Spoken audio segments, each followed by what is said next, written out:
Um, I don't know too much about the Erie Canal, but we there's it's called a canal side. I used to go to and do like powwow sales with other natives. We'd set up tents and display our works, craft work and paintings and so on. And that was along that what it was called a canal side, and it was nice. It was um, I've never seen that part of Buffalo. There was a submarine in the water right nearby. It was an interesting place. It was good. I liked it. I've done some artwork. At what is it? I did a mosaic tile uh, panel design. I think it's 4 feet high by it's either 10 or 12 feet long, and I can't remember. But it was based on herbal plant or herbal medicines. I don't know a whole lot about the Erie Canal, but I think there was probably pretty sure there was a lot of changes that were brought to this territory, um, which with the canal making transportation and having an impact with things happening because of it. And then the Kinzua did the same thing. It flooded our land and it destroyed people's homes, and they had to be relocated.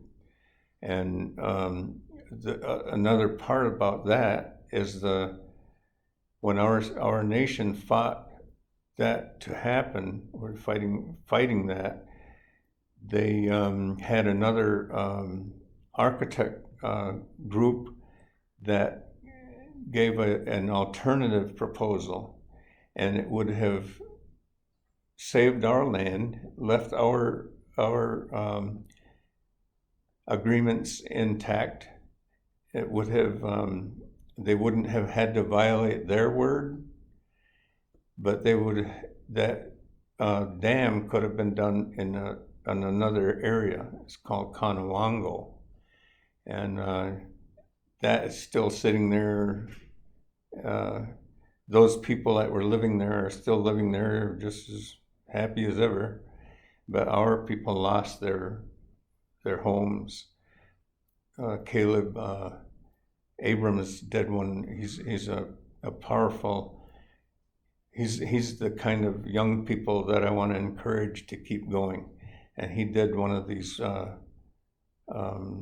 documentaries about that, and it shows some of the films and footage that he was able to get when they removed some of our elder Seneca people, grandma and grandpa. The United States Marshals led them out of their house, and when they were walking away, you could see their house being torched and burned.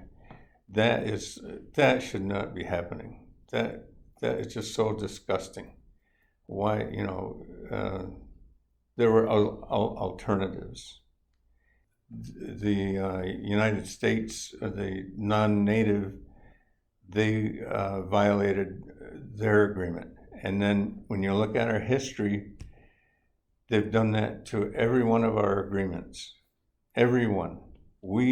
Our nation, has never broken its word and never violated our side of the agreement.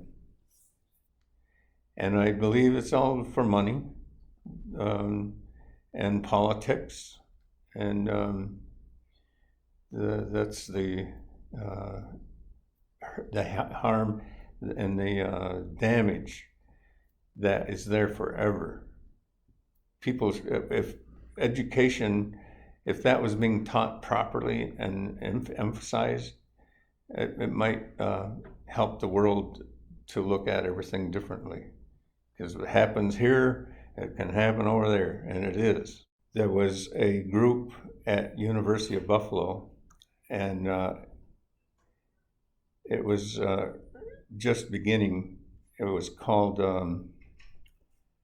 the Native American Studies Program.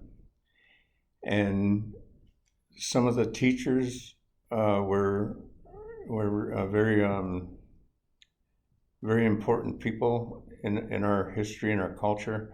Orrin Lyons was one of the participants. He was a very accomplished artist back at that time, but he was more interested in what was being done with our culture and our history. So that's when he was on that staff with University of Buffalo. There was John Mohawk, Orrin Lyons, and there was Rick Hill was on that staff. And Aggie Williams was a student. I know she was one of the students. That was an important group and what was going on at University of Buffalo, because it was helping us to preserve and to help teach and to continue into the future, survival. And that's a lot of that is what's been driving me as well, because I see a need for us to strengthen our culture. And art is one way of doing that, and that's what I've been involved in. There's a big difference between when you go home, that's meaningful. And to me, that's what it is. If I was born in someplace else and non-native, I'd be happy there. But this is who we are and what we deal with, and because of how things are, I think education is so important that our young people know and understand who they are, and they can carry on